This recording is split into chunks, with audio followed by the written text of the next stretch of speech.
My husband told his Tinder match that I was just a roommate. I should have known better than to hook up with a stranger at my friend's birthday party. But I did. And 6 weeks later, I found myself staring at a positive pregnancy test in my school's dilapidated bathroom.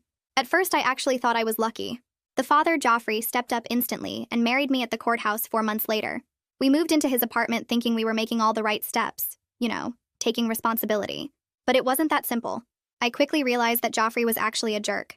He played the perfect father-to-be, but only in public. He'd put his hand on my belly for photos, telling his parents stories about my crazy cravings like he listened. But in reality, he missed all the ultrasound appointments, always giving excuses. And when I sent him pics of the ultrasound, Joffrey just gave a thumbs up and joked, "Are we sure that's mine?"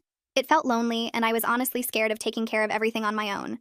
That's when his roommate John started secretly helping me out. He started stocking the kitchen with chocolates, fruits, and whatever craving I had. He had extra prenatal vitamins on the counter when mine started running low. And the thing is, he never said anything about it, just nodded when we passed in the kitchen. By the second trimester, John and I started becoming close friends. He'd go to all the parenting classes with me, help me shop for all the things I needed to care for the kid. And Joffrey? The only thing he bought so far was a pair of infant Jordans, saying, "My kid has to look fresh or it ain't mine." Then it happened. In the middle of the night, I felt the worst contractions just crushing my pelvis. I tried to reach out to Joffrey, called him 17 times while I crawled along the floor, crying out from the pain. But he never answered. John heard me and didn't hesitate. He drove me to the ER and stayed while they rushed me in. That's when things went wrong. I started bleeding and couldn't stop. The monitors were going crazy and nurses kept running in and out. John was frantically calling Joffrey over and over, his hands shaking. I reached out and grabbed John's hand and said, "John, I want you here. Not Joffrey. Please." He squeezed back and stayed right there even when they told him to wait outside. While I was in surgery, John called Joffrey's parents from the waiting room to explain what was happening. "Joffrey isn't picking up and she's already going into labor." "That stupid son of a—" "We'll call him, thank you," my father-in-law said, clearly furious as they spammed Joffrey's phone. 3 hours later, after the baby was born and I was stable, Joffrey finally stumbled into the hospital room. His shirt had lipstick stains on the collar and he reeked of perfume that wasn't mine. He saw John sitting next to my bed, holding my hand while I held our baby, and lost it. "What do you think you're doing with my wife?" he screamed, rushing over to grab John by the collar. John held him by the collar too and glared. "Taking care of her while you were busy on Tinder calling her your roommate." Joffrey immediately let him go, stumbling back, completely thrown off. "That's right. I saw the screenshots from a friend. You matched with her and said the baby was your pet and the woman in your apartment was just another roommate. And now you call her wife just because another guy is interested in doing the things you don't have the balls for?" John bit back. Joffrey's looked at me and laughed. "You gonna believe him over your husband? The husband who shows up to his child's birth drunk with another woman's lipstick on his shirt?" "Yeah, I think I will," I told him, holding the baby closer. His face changed then into something colder than ice. "Fine. Choose him. But if you do, you're not getting a penny from me. No child support, nothing. Good luck raising that kid on his pathetic salary." I looked him straight in the eyes. "I don't care. I choose John." Joffrey actually laughed. "Perfect. You two can be poor together. Have fun shopping at discount stores and clipping coupons. The kid's gonna grow up in some crappy apartment eating ramen because you wanted to play house with the help. The only person who's gonna be poor is you." We all turned and spotted his parents standing at the doorway, incredibly angry. "Mommy? Daddy?" Joffrey whimpered. And what his parents did next actually surprised me. Camilla walked right past Joffrey and stood between him and my bed, her hands shaking but her voice steady when she told him he'd lost the right to make any demands after missing his child's birth to be with another woman. Dylan stepped up beside her and added that they'd been covering for him too long and it stopped right now. Joffrey tried to argue, saying they didn't understand the pressure he was under, but his father cut him off mid-sentence and said they'd discuss consequences at home, and he needed to leave the hospital right away. Joffrey looked between his parents and me, his face going red, but Dylan pointed at the door and told him to go. I pressed the call button for the nurse, and when she came in, I asked her to have Joffrey removed from the room because I needed calm and safety for the baby. John stayed in the corner, quiet, but his presence felt solid, while Joffrey protested that he was the father and had rights. The nurse looked at me, then at Joffrey's disheveled appearance and the lipstick still visible on his collar, and told him he needed to leave so the new mother could rest. She gestured toward the door and stood there waiting until he finally stumbled out, muttering under his breath. The door clicked shut, and I let out this huge breath I didn't know I was holding, pulling my daughter closer and feeling her tiny warmth against my chest. John asked if I was okay, and I nodded, too tired to say anything else. Camilla touched my arm gently and said they'd come back tomorrow when things were calmer, and Dylan squeezed John's shoulder on their way out, thanking him for being there. The next morning, I woke up to a soft knock and found Camilla standing there with a huge canvas bag, looking nervous. She came in and immediately started apologizing, saying they had no idea how bad things had gotten and that they should have paid closer attention. She pulled out diapers, wipes, receiving blankets, all practical stuff I actually needed, and set them on the chair beside my bed. She asked what I needed, not what Joffrey wanted, and the difference in those words made my throat tight. Dylan appeared a few minutes later and offered to drive me home from the hospital when I got discharged, adding that they wanted to be involved grandparents even if their son wasn't acting like a father. I thanked them and meant it, surprised by how much their support meant when I'd expected them to defend Joffrey no matter what. A woman in a cardigan knocked and introduced herself as Brooklyn Zamora, the hospital social worker doing a standard postpartum check. She sat down and started asking routine questions about my support system and living situation, and somehow I ended up telling her everything. She listened without judgment, just nodding and taking notes, then pulled out pamphlets about legal aid, emergency help programs, and family court stuff. She explained that I had more options than I probably thought, and scheduled a follow-up appointment before discharge, writing her direct number on the back of her card. Having someone official acknowledge that my situation was complicated, but manageable made me feel less alone. Discharge day arrived faster than I expected, and John handled everything without me having to ask. He got the car seat installation checked by the nurse, picked up my prescriptions from the pharmacy, and loaded my bags while I fed the baby one more time. Dylan showed up exactly when he said he would, and helped carry things down to John's car, mentioning casually that Joffrey was staying with them for now, and wouldn't be at the apartment. Relief washed over me knowing I wouldn't have to face him the second I walked through the door. The drive home felt weird, like I was bringing this fragile person into a world that suddenly seemed too loud and dangerous. John carried the car seat up the stairs while Dylan grabbed the bags and they got everything inside before Dylan hugged me carefully and left. The first night back at the apartment felt completely surreal. This tiny person depended on me for literally everything, and I kept checking to make sure she was still breathing. John sat up on the couch with a blanket and pillow, saying he'd be right there if I needed help during the night. My phone kept lighting up with texts from Joffrey that swung wildly between begging and blaming. I turned off notifications and focused on figuring out how to change a diaper with hands that wouldn't stop shaking. At 3 a.m., I was crying because the baby wouldn't stop crying, and I couldn't tell if I was doing anything right. John appeared in the doorway and asked quietly if he could try burping her. He walked her around the living room humming some random song I didn't recognize until she finally settled and let out a huge burp. He didn't make me feel stupid or incompetent, just handed her back when she was calm, and told me I was doing great before heading back to the couch. By the end of the first week, I was making lists on everything I could find. Pediatrician appointment scheduled for Thursday, formula budget calculated down to the penny, laundry routine mapped out by day. John and I worked out a system where he handled grocery runs, and I managed all the medical appointments and baby supplies. The structure helped me feel less like I was drowning even though money was way tighter than I'd expected, and I was constantly doing math in my head. Camilla called midweek and asked if she and Dylan could visit to talk about how they could help without overstepping. I was cautious but agreed to meet at a coffee shop near campus where I felt more in control of the situation. They showed up with an actual written list of things they were offering: weekly grocery delivery, scheduled babysitting on specific days, help with certain bills, and they made it super clear that none of this was tied to me forgiving Joffrey or getting back together with him. Late one night, while the baby finally slept in her bassinet, I pulled up legal websites and started reading about child support calculations, custody arrangements, and how to establish paternity officially.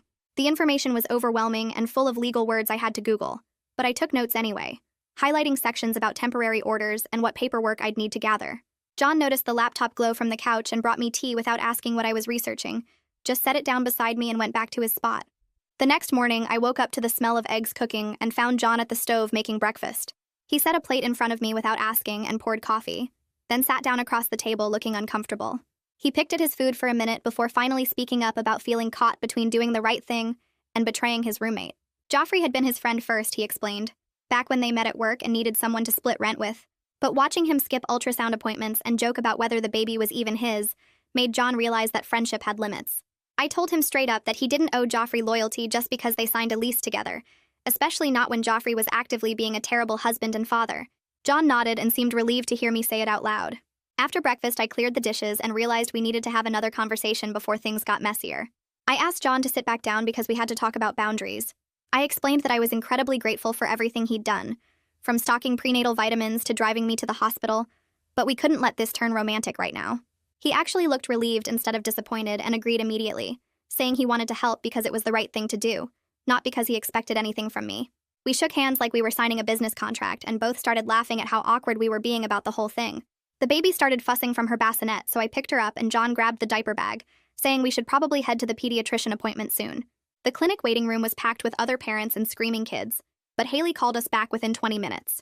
She weighed the baby on the scale, checked her length and head size, then asked detailed questions about feeding patterns and diaper output. I'd been worried about the weight loss since birth, but Haley reassured me that losing a few ounces in the first week was completely normal, and the baby was already starting to gain it back. She scheduled a follow-up appointment for 2 weeks out and wrote her nurse's direct line on the back of an appointment card in case I had questions before then. Walking out of the clinic with that card in my hand felt like a small victory, like I was actually managing to keep my daughter healthy despite everything else falling apart. John drove us home and helped carry the diaper bag upstairs while I held the baby. Back at the apartment, we sat down for another practical conversation, this time about household management. John suggested we split chores down the middle and establish quiet hours when the baby usually slept. I added that we should set a policy about visitors, so Joffrey or anyone else couldn't just show up unannounced. He grabbed a marker and started writing a schedule on a piece of paper, listing who would handle grocery shopping, laundry, dishes, and trash. I took the marker and added a shared grocery list section at the bottom. We taped the whole thing to the fridge with magnets and stepped back to look at it. The setup felt weird, being this domestic with someone who wasn't my husband, but it was already working better than my actual marriage ever had. Tuesday afternoon, I was finally getting the baby down for a nap when someone started pounding on the apartment door. The noise woke her up immediately and she started screaming.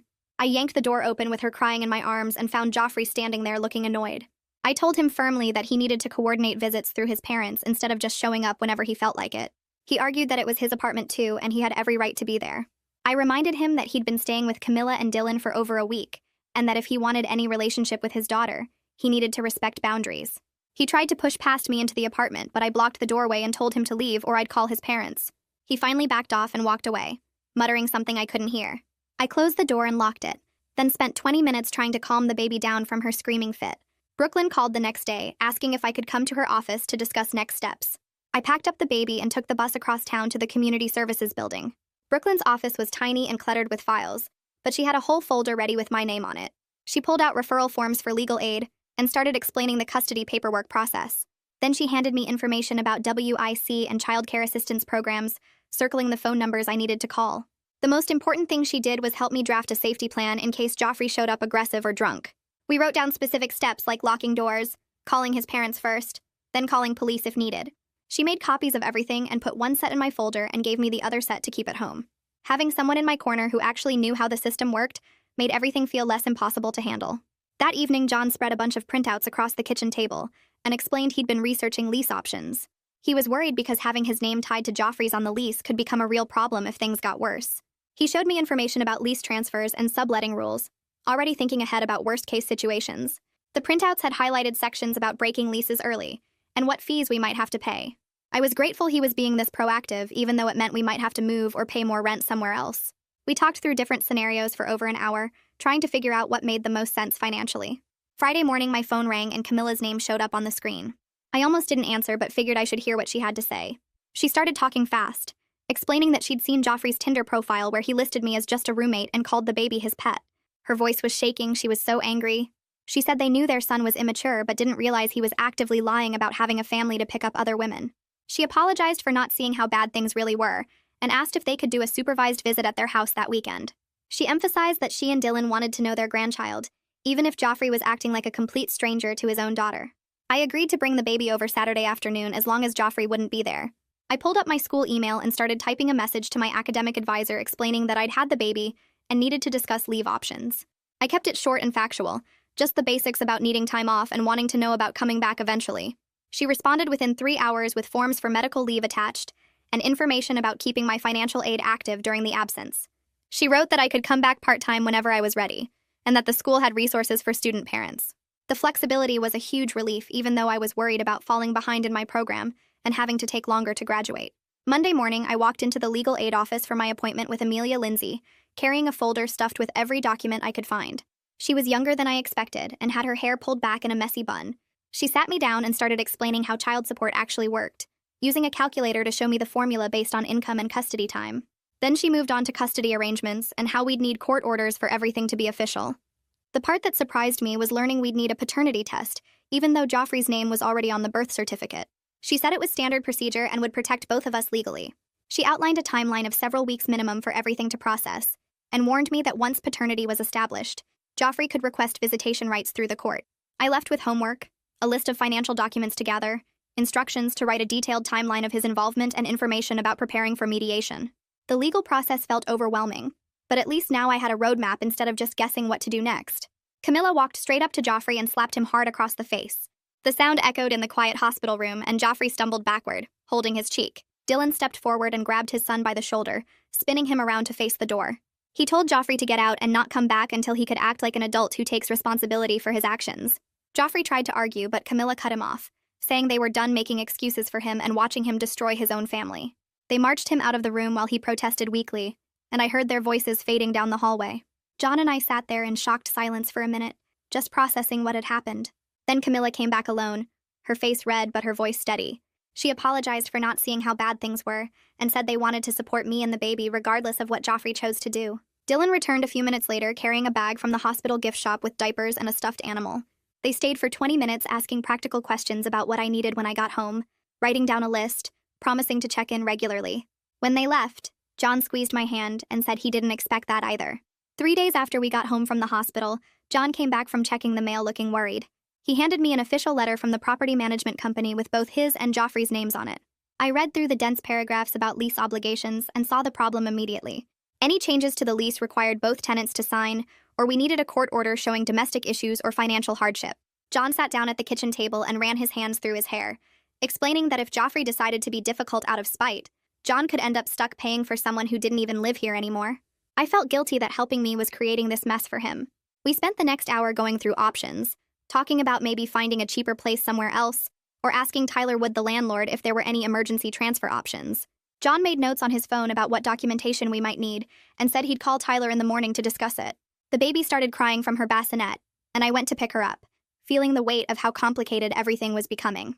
A week later, I was coming back from the corner store with formula when I spotted Joffrey waiting near the apartment building entrance. My stomach dropped, but I kept walking, planning to go past him without stopping. He stepped into my path and held up his hands like he was surrendering. He said his parents were on his case constantly, and he wanted to make things easier for both of us. Then he pulled out his wallet and showed me a stack of cash, offering it if I'd agree to stop seeing John and give him another chance. I told him no and tried to walk around him, but he kept talking. He admitted the job he claimed to have the night of the birth didn't actually exist. He'd been at a bar lying to some woman he met online about being single. I felt anger rising in my chest but kept my face blank. I told him to move, and he finally stepped aside, muttering that I was making a mistake.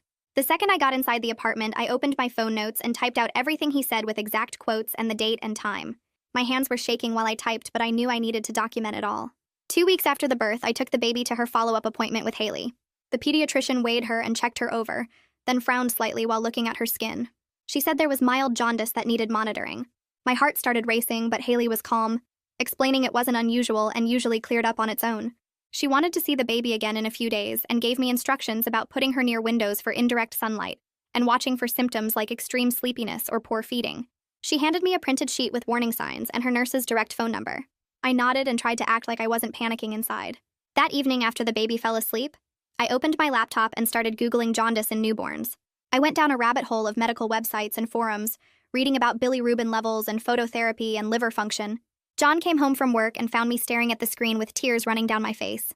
He gently closed the laptop and reminded me that Haley said it was manageable and we had a follow-up scheduled.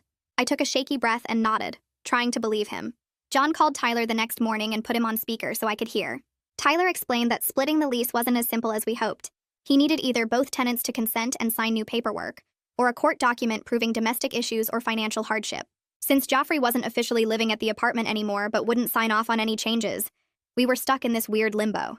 Tyler sounded sympathetic and said he understood the situation was complicated, but he was bound by property management company rules and couldn't just remove someone from a lease without proper documentation. John asked about emergency transfers, and Tyler said those usually required proof of safety concerns or lease violations. We thanked him and hung up feeling frustrated. John slumped in his chair and said we might have to wait until the custody case was further along to get the court documents Tyler mentioned. I hated feeling trapped by paperwork and legal processes, but there wasn't much we could do except wait. By the end of that week, my phone was constantly lighting up with messages from people I barely knew. Word had spread among mutual friends about what happened at the hospital, and everyone suddenly had opinions or questions. Some messages were supportive, offering help or congratulations. Others were nosy, asking for details about the drama, or wanting to know if John and I were together now. I felt overwhelmed by all the attention, and decided I needed to control the story before rumors got worse. I opened my social media and typed out a short statement. Baby and I are healthy, handling things privately, appreciate space. I read it 3 times, making sure it didn't give away too much, then hit post. The messages slowed down after that, though I still got occasional intrusive questions from people I ignored. It helped to have something official out there so I didn't have to explain the same thing to everyone individually. John came home from work that Tuesday looking exhausted. He dropped his backpack by the door and went straight to the couch, not even taking off his shoes. I asked what was wrong, and he explained his manager had called him in for a meeting. Missing work the night of the emergency had affected his attendance record. He wasn't getting fired, but he got a formal warning and had to pick up extra shifts over the next month to make up for it. I felt terrible knowing that helping me was causing him problems at work. I told him I was sorry, and he shook his head, insisting he'd make the same choice again without hesitation. He said his job would stabilize once he worked the extra hours and not to worry about it. But I could see how tired he was, and knew those extra shifts would make everything harder for him. 3 days later, I got an email from Amelia with the subject line, mediation preparation. She'd scheduled our first session with a family court mediator for 2 weeks out. Attached were multiple documents including financial disclosure forms, proposed parenting time schedules, and detailed questions about the baby's daily routine. I printed everything out and spread the papers across the kitchen table. The forms asked for information about income, expenses, childcare costs, and housing situations. The parenting schedule template had sections for weekday visits, weekend arrangements, holidays, and decision-making authority. I spent the next 3 hours filling everything out as accurately as I could, checking bank statements and receipts to get exact numbers. My hand cramped from writing, but I knew these documents would shape the custody arrangements. Having concrete steps to follow made the legal process feel less scary, and more like something I could actually handle. Saturday afternoon, the doorbell rang, and I found Camilla and Dylan standing there with multiple grocery bags.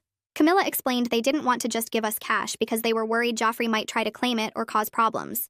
Instead, they brought actual groceries and supplies. They came in and started unpacking, filling the fridge with fresh food, stocking the pantry with basics, adding diapers and wipes to our supply. Dylan asked to hold the baby and sat on the couch making faces at her while Camilla organized the kitchen. They stayed for about an hour, playing with the baby and giving me a real break where I could just sit down. When they left, Camilla hugged me and said to text if we needed anything specific. Their approach felt respectful, not like charity or like they were trying to control things. I started trusting that their support wasn't about protecting Joffrey's image, but genuinely about helping their grandchild. 2 weeks after that, there was a knock on the apartment door late in the evening. I checked the peephole and saw Joffrey standing there looking tired. Against my better judgment, I opened the door but stayed in the doorway blocking his entry. He started out apologetic, saying he'd been thinking a lot and wanted to work things out. I told him we were handling everything through lawyers and mediators now. His expression changed and his voice got harder. He said if I insisted on dragging courts and lawyers into this, he'd fight for custody just to prove he could. He claimed he had rights as the father and could make my life difficult if he wanted to. I stayed calm and didn't react to the threats, just told him he needed to leave. After he left, I immediately pulled out my phone and texted Amelia about what happened, including the exact words he used. She responded within minutes saying that these kinds of threatening statements actually helped my case, and to keep documenting everything. At my 6-week postpartum checkup, the doctor did the usual physical exam, then handed me a questionnaire about my mood. The questions asked about feeling sad, anxious, overwhelmed, or having trouble sleeping beyond normal new parent exhaustion. I answered honestly, and my scores flagged low for depression and anxiety. The doctor sat down and talked to me about postpartum mental health, emphasizing it was just as important as physical recovery. She scheduled me with a counselor at the community health center and gave me an appointment card for the following week. I left the office with mixed feelings, relieved that someone had noticed I was struggling, but also worried about adding another thing to manage. The appointment card sat in my wallet, reminding me that taking care of myself mattered too, even when everything felt like it was about taking care of everyone else. That evening back at the apartment, John knocked on my bedroom door while the baby slept in her bassinet. He asked if we could talk, and I followed him to the kitchen where he'd made tea, the kind I actually liked without asking what flavor. He sat across from me at the small table and started talking about his own dad, who promised to show up to the school events and baseball games but never did. John described waiting in the parking lot after practice, watching other kids leave with their fathers while he sat alone until his mom finished her shift. He explained that watching Joffrey skip appointments and make jokes about the baby brought back that same feeling of wondering why he wasn't worth showing up for. John said he stepped up because he remembered being that kid and didn't want my daughter to grow up with that confusion. His hands wrapped around his mug, and he looked tired but honest, not trying to make himself sound like a hero. I told him I understood better now and thanked him for being real with me. The conversation felt important but not romantic, just two people being honest about hard stuff. 3 days later, I met with my academic advisor on campus, bringing the baby in her carrier because I couldn't find childcare. The advisor pulled up my file and confirmed the school approved my request for medical leave this semester without losing financial aid eligibility. She walked me through the conditions, pointing at her computer screen showing I needed to maintain continuous enrollment status and return to at least 6 credits next semester to keep my aid package. She handed me printed forms showing the grade requirements and enrollment timeline, explaining I could take classes part-time if full-time felt too hard. Having an actual path back to finishing my degree made everything feel less like my education was permanently over. I left her office with the paperwork in my bag and the baby still sleeping, feeling like maybe I could actually do both things even if it would be hard. The first mediation session happened in a plain office building downtown, where Quentin Barker, the mediator, had us sit at opposite ends of a conference table. Joffrey showed up 15 minutes late wearing sunglasses indoors and immediately started complaining that this whole thing was unnecessary. Quentin stayed completely neutral, explaining the process and asking basic questions about the baby's care and Joffrey's involvement. When Quentin mentioned establishing paternity, Joffrey actually laughed and said he wanted a DNA test because he wasn't sure the baby was his, despite being at the hospital. I felt my jaw clench but stayed quiet while Quentin calmly explained that paternity testing was standard procedure, and we'd schedule it through the court-approved facility. Joffrey kept making comments about how I was trying to trap him, and that John was probably the real father. Obvious stalling tactics that weren't working on Quentin. I focused on answering Quentin's questions directly, and providing the documentation Amelia had helped me prepare. By the end of the hour, we had a court date for the DNA test and nothing else resolved, but at least the process was moving forward instead of stuck on Joffrey's denials. Brooklyn called me the next morning to coordinate the paternity test appointment, explaining she'd contacted a court-approved lab that did these tests regularly. She walked me through the timeline, saying samples would be collected from all three of us. Results would take 10 business days, and then we'd go back to mediation with actual proof. She also helped me write out interim visitation rules suggesting supervised visits at Camilla and Dylan's house if Joffrey wanted contact before results came back. We drafted language about notice requirements and appropriate behavior standards, creating boundaries that felt enforceable. Having these procedures spelled out made me feel less worried about Joffrey showing up drunk or aggressive, because there were actual rules now instead of just chaos. That same afternoon, my phone rang with Tyler, the landlord's number. He sounded frustrated and asked if I could explain what was happening because Joffrey had called him trying to get John evicted. Tyler said Joffrey claimed John was an unauthorized occupant causing problems and demanded Tyler remove him from the apartment. I explained the whole situation honestly, how Joffrey moved out to his parents' house, how John had been on the lease the entire time, and how Joffrey was trying to use the lease as another way to control things. Tyler sighed and confirmed that John was a legal tenant, and Joffrey couldn't force him out without legitimate cause like property damage or lease violations. He warned me that the drama was getting old, but reassured me that John's housing was secure as long as he paid rent and followed the rules. 2 days later, Tyler called again with a different tone, suggesting a possible solution to the lease mess. He explained that if Camilla and Dylan would co-sign paperwork releasing Joffrey from the lease, then John and I could potentially transfer to a smaller 2-bedroom unit in the same building that rented for slightly less. Tyler admitted the unit was smaller, probably 800 square feet instead of our current 1,000, and the kitchen was older, but it would legally separate us from Joffrey and solve the housing problem. I told him we were definitely interested, and he said he'd email the paperwork for us to review with the exact costs and timeline. The idea of less space felt tight, but the thought of Joffrey having no legal claim to where we lived was worth it. Late on Thursday night, I woke up to the baby screaming differently than usual, her cries sharper and more distressed. I picked her up and felt her skin burning hot against my chest, way hotter than normal. I grabbed my phone and called the pediatric nurse line, my hands shaking while I waited on hold. The nurse asked her temperature and symptoms, then told me firmly to go to urgent care immediately because fevers in infants under 3 months could be serious. I yelled for John, who came running in his boxers and t-shirt, already grabbing his keys when I said we needed to go now. He threw on jeans and shoes while I wrapped the baby in a blanket, my brain stuck on worst-case scenarios. John drove his beat-up car with the rattling muffler while I sat in back holding her, trying not to completely lose it. He stayed calm, talking me through breathing while he navigated to the urgent care clinic and handled finding parking while I rushed inside with her. The whole drive felt like forever, even though it was only 12 minutes. Inside the urgent care waiting room, I filled out forms with shaking hands while a nurse took the baby's temperature and vitals. John texted Camilla and Dylan without asking me first, just sent them the address and a quick update. 20 minutes later, they walked through the doors carrying a carrier with coffee and bottled water, not trying to take over but just sitting with us.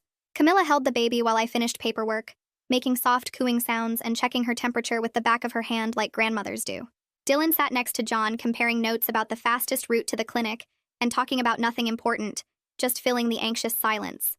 When the doctor finally called us back and said the fever was minor and treatable with medicine, I felt my whole body relax. Camilla and Dylan stayed until we got discharged, not making me feel stupid for the scare, just being present without drama or conditions. The paternity test appointment happened at a clinical lab in a medical building near the courthouse. A technician in scrubs explained the process while setting up supplies, saying she'd collect cheek swabs from Joffrey, me, and the baby, all documented and witnessed according to court requirements. Joffrey showed up exactly on time for once, staying quiet while the technician swabbed the inside of his cheek and sealed the sample in a labeled tube. She swabbed my cheek next, then gently swabbed the baby's mouth while she fussed and squirmed.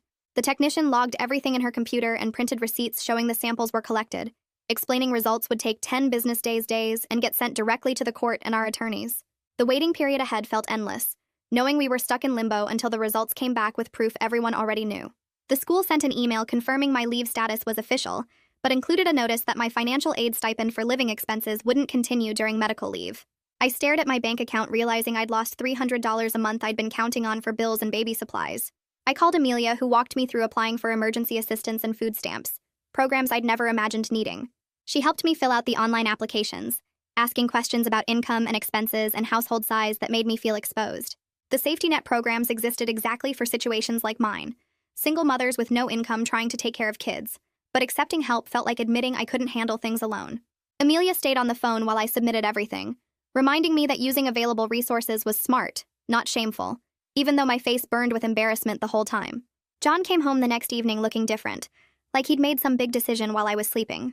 He sat down at the kitchen table where I was feeding the baby and told me he talked to his manager about switching to overnight warehouse shifts. The pay was slightly better, he explained, and it meant he'd be home during the day when I might need backup with the baby. I asked if he was sure because those shifts were harder physically, loading and unloading trucks for 8 hours straight. He just shrugged and said it made sense with our schedule, the baby sleeping more at night now, and we needed the extra money anyway.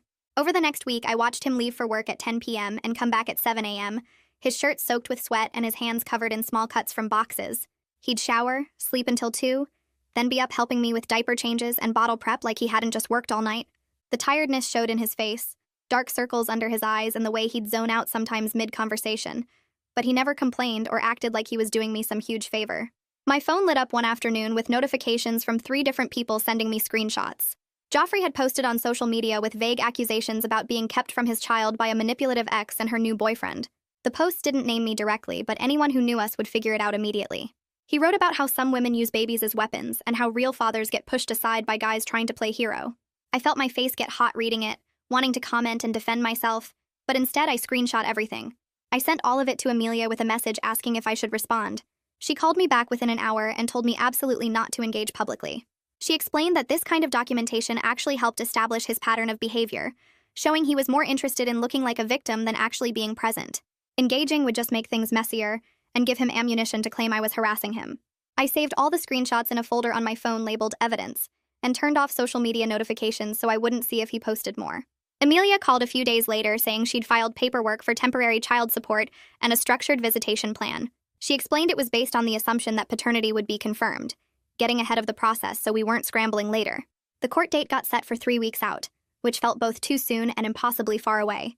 She walked me through what to expect, her voice matter-of-fact but not cold. The judge would likely grant Joffrey some visitation rights once paternity was proven, she said, and the most I could reasonably request was supervised visits at his parents' house.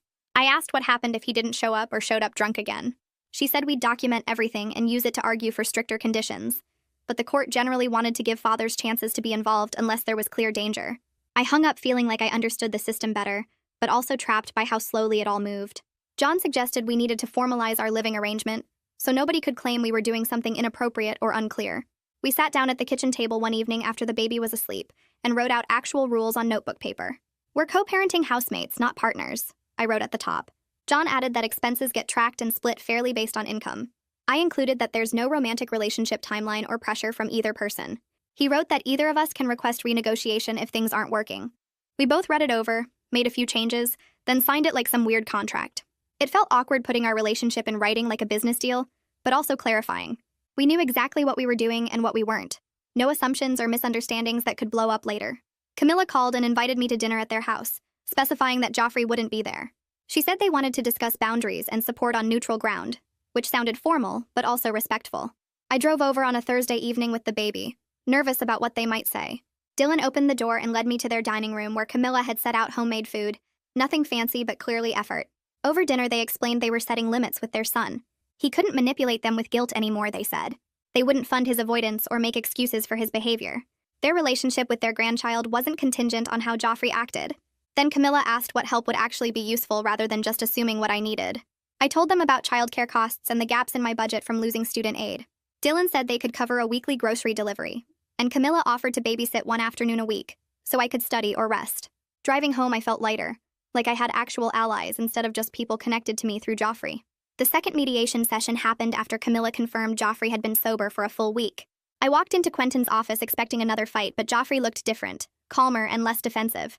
Quentin started by asking if we could agree on supervised visitation as a starting point. Joffrey agreed immediately, saying he understood why I didn't trust him and that his parents' house made sense. Then he admitted something that surprised me, that he'd felt replaced by John and it triggered his worst behavior. Quentin worked through the details while we both stayed mostly quiet. 2 visits per week, 2 hours each, at Camilla and Dylan's house, until the court hearing. Joffrey would call ahead to confirm, and his parents would supervise the entire time. It wasn't perfect, and I still didn't fully trust him, but it was structured and safe. We signed the agreement Quentin typed up, and I left feeling like maybe we could handle this without everything exploding. The paternity results arrived in a plain envelope from the lab, sent to both attorneys and the court. Amelia called me before I even opened mine to confirm what everyone already knew. Joffrey was biologically the father, she said, which meant he had legal standing for custody discussions.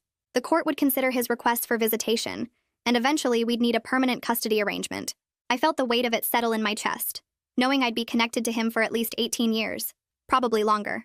But Amelia also said this moved us forward, that we could finally stop dealing with his denial games and start building formal arrangements.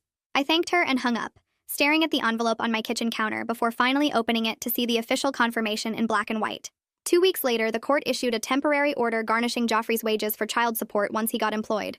Amelia explained it started at the state minimum calculation based on 1 child and his earning potential. The order existed on paper now, legally binding, but she warned it would take weeks to see actual money. Joffrey needed to find a job first, then payroll processing took time to implement the garnishment. I asked how long before I'd see anything, and she said realistically a month or more, maybe longer if he dragged his feet on employment. The order didn't solve my immediate budget problems, which frustrated me, but at least it was official. If he ever did work, the money would come automatically without me having to chase him down. The first supervised visit at Camilla and Dylan's house was scheduled for Saturday afternoon. I dressed the baby in a clean outfit and drove over, my stomach tight with anxiety about how it would go. Camilla opened the door looking worried, then told me Joffrey had just arrived and something was wrong. I walked in and smelled it immediately, that sour alcohol smell mixed with too much cologne trying to cover it up. Joffrey was in the living room slurring his words, trying to say he just had 1 drink to calm his nerves. Camilla stepped between him and the baby, her voice firm, saying he wasn't holding her like this. Dylan was already on the phone, I assumed calling Joffrey, but then I realized he was calling me even though I was standing right there. Camilla canceled the visit on the spot and asked Dylan to drive Joffrey home. I left with the baby, disappointed but not surprised, and texted Amelia about what happened the moment I got to my car. Amelia called back within an hour after I sent her the details about the failed visit. She said this actually strengthened our case for continued supervision, and possibly requiring substance abuse evaluation. She walked me through the criteria for a protective order if his behavior escalated to threats or harassment, explaining what counted as credible threats versus just angry words. Having the options outlined made me feel less trapped by his unpredictability, like I had tools to use if things got worse. She told me to document every incident, every missed visit, every concerning behavior, because it all built the case for stricter custody conditions. I wrote everything down in my phone notes while it was fresh, including the time, what he said, what he smelled like, and how his parents responded. It felt clinical turning my life into evidence, but also necessary for protecting my daughter from his chaos. Tyler called 3 days later saying he found a solution if Camilla and Dylan would co-sign paperwork releasing Joffrey from the lease. He explained that a smaller 2-bedroom unit on the 3rd floor just opened up, and the rent was $60 less per month. The apartment was tighter, maybe 800 square feet total, but getting Joffrey's name off any legal documents tied to where I lived felt worth the cramped space.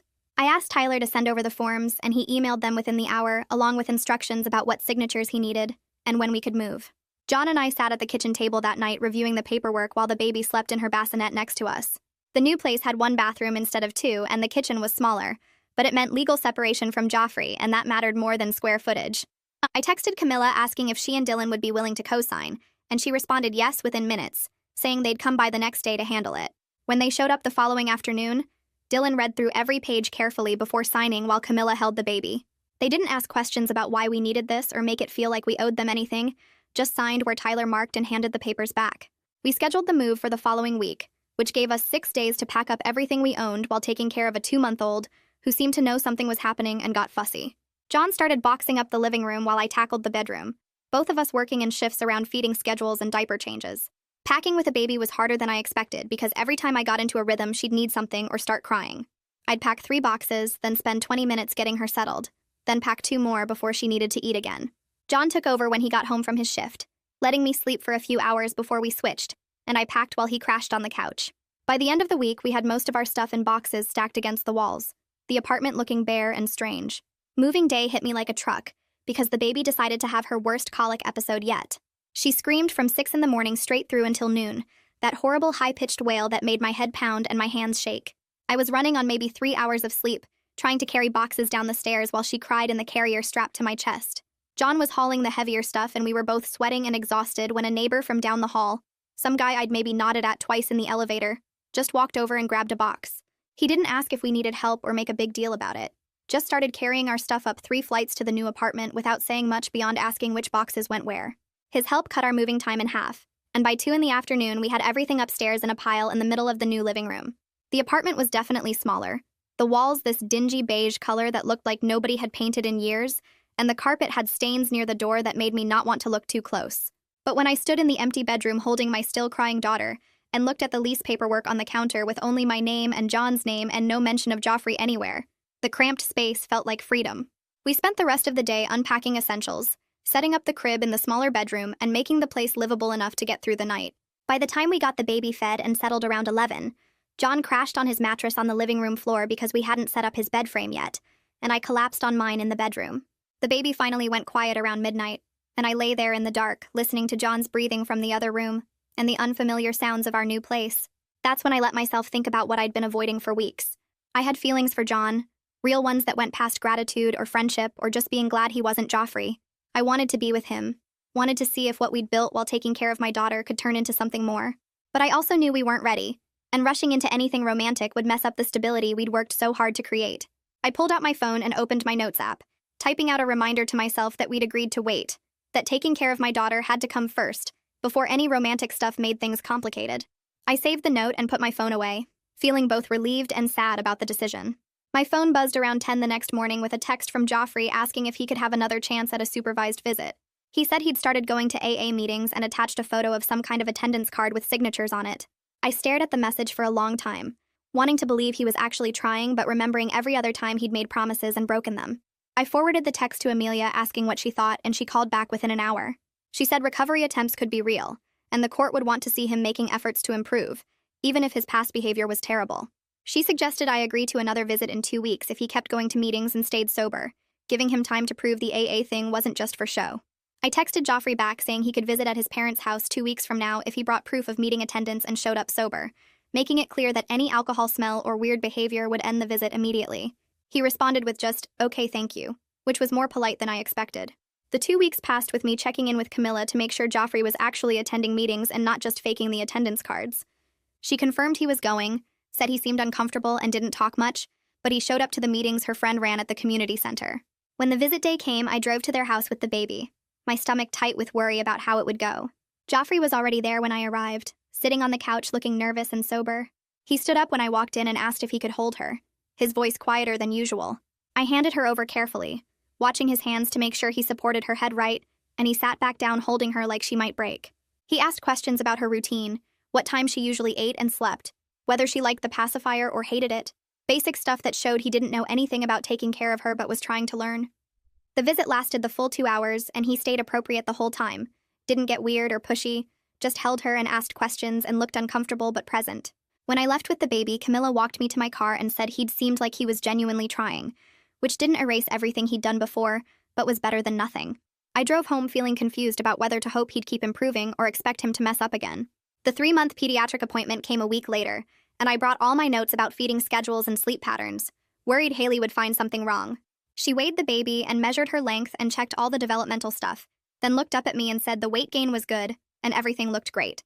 She said I was clearly paying attention to the feeding schedule and doing everything right, that the baby was healthy and growing well despite all the stress. Walking out of that appointment with her positive report in my hand felt like proof I was doing something right even when everything else in my life was messy and complicated. I sat in my car in the parking lot for a minute just breathing and feeling like maybe I could actually handle this.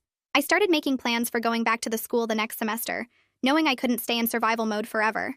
I emailed the campus childcare coordinator asking about infant care options and costs, then met with her in person 2 days later to see the facility and ask questions. She showed me the baby room with the cribs and changing tables and explained their ratios and schedules, gave me paperwork about income-based pricing that might make it affordable. I sat down with my academic advisor after that, and we mapped out which classes I could take online versus in person, calculating that I could handle 9 credits if I did 2 classes online and 1 on campus. Having a real timeline for getting back to my education made me feel like I wasn't permanently stuck, like this situation was temporary and I could still finish my degree. John came home one evening a few days later and mentioned casually that he'd sold his sneaker collection, the one he'd been building since high school with shoes he never wore but kept in boxes in his closet. I asked why, and he shrugged, saying he wasn't wearing them anyway, and the baby needed a better crib with a proper mattress instead of the hand-me-down one we'd been using. He'd already ordered the new crib online with the money, and it would arrive next week. The sacrifice was so quiet, no big announcement or asking for credit, just doing what needed to be done because the baby's safety mattered more than shoes he liked looking at. I thanked him, and he just nodded, going back to washing bottles like it was nothing. The court hearing for finalizing the temporary custody arrangement happened on a Tuesday morning 3 weeks later. I wore the one nice outfit I owned and showed up early with Amelia, sitting in the courthouse hallway watching other families wait for their cases. When our turn came, the judge reviewed all the paperwork, the paternity results and the visitation reports, and the child support calculations. She asked Joffrey about his employment status, and he admitted he was still looking but had applications out. She asked about the AA meetings, and he said he'd been going twice a week for 6 weeks now. The judge issued an order giving me primary physical custody, with Joffrey getting supervised visitation twice weekly at his parents' house. She ordered him to attend parenting classes and maintain employment for support payments, then increased the support amount by $40 a month based on state guidelines. She set a review date for 6 months out to see how everything was working. It wasn't everything I wanted, but it was structured and enforceable. Real rules that couldn't just be ignored. Camilla and Dylan pulled me aside after the hearing and said they needed to talk about boundaries. They explained that they'd supervise Joffrey's visits but wouldn't cover for him or enable his avoidance anymore. They set up a regular babysitting schedule with me that happened regardless of whether Joffrey showed up for his visits, making it clear their relationship with their grandchild wasn't dependent on their son's behavior. They said being grandparents didn't mean protecting Joffrey from consequences, and they were done making excuses for him. The boundaries made their help feel real and sustainable instead of something that would disappear if Joffrey got mad or I didn't do what he wanted. I left the courthouse that day feeling like things were finally taking shape into something manageable. A few nights later, John and I sat at the kitchen table after the baby fell asleep, both of us nursing cheap coffee and avoiding eye contact. He cleared his throat and said he needed to talk about what was happening between us, the way we'd been looking at each other when we thought the other wasn't watching. I nodded, my stomach tight, and admitted I had feelings for him, but that rushing into anything would be stupid after everything with Joffrey. John agreed immediately, relief washing over his face, and suggested we wait at least 6 months before even thinking about dating, just to make sure we weren't confusing gratitude and convenience for something real. We shook hands across the table like we were signing a contract, both laughing nervously at how formal we were being about feelings, but the agreement felt right, even though part of me wanted to lean across and kiss him right then. 3 weeks later, I stood in the campus childcare center holding my daughter, trying not to cry as the coordinator gently took her from my arms and promised to text updates throughout the day. I walked to my first class in a fog, checking my phone every 5 minutes, barely hearing the professor's lecture about sociology concepts I used to find interesting.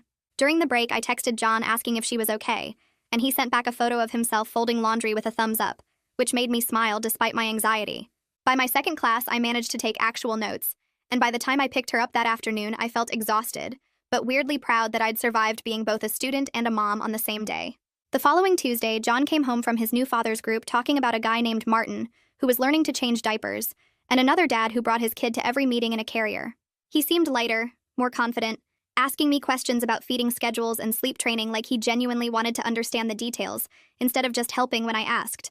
Watching him take notes on his phone about baby development milestones made something warm spread through my chest. This man who wasn't even biologically related treating fatherhood like a skill worth mastering. 2 weeks after that, I took the baby to the park for Joffrey's supervised visit, and actually relaxed when he showed up 5 minutes early looking clean and sober. He played with her on the grass, making silly faces that got her to smile, and when the 2 hours ended, he handed her back without complaint or drama. That evening, he texted me a photo from the visit with a message saying he wanted to be consistent and prove he could show up, and I stared at my phone feeling cautiously hopeful that maybe the structure and accountability were finally getting through to him. On a quiet Tuesday evening, a month into the new routine, I sat at our kitchen table updating the budget spreadsheet while John washed bottles at the sink and our daughter slept peacefully in her crib. My phone buzzed with a notification that the first child support payment had processed and deposited, $240 that wasn't a fortune, but was something real. I looked around our cramped apartment with its mismatched furniture and peeling paint, thinking about how different this was from the life I'd imagined when I married Joffrey in that courthouse, how I'd pictured stability and partnership and got loneliness instead. But sitting here with John humming while he cleaned and my baby healthy in the next room, with my class schedule taped to the fridge and a routine that actually worked, I felt something close to okay. We were tired and broke and figuring things out one day at a time, but my daughter was thriving, I was back in the school, and we'd built something that felt honest and sustainable. That's the end of the story. Thank you for spending a few minutes here with me. I hope it left you feeling calm or maybe even hopeful about something in your own life. Subscribe if you would like to keep sharing quiet moments like this.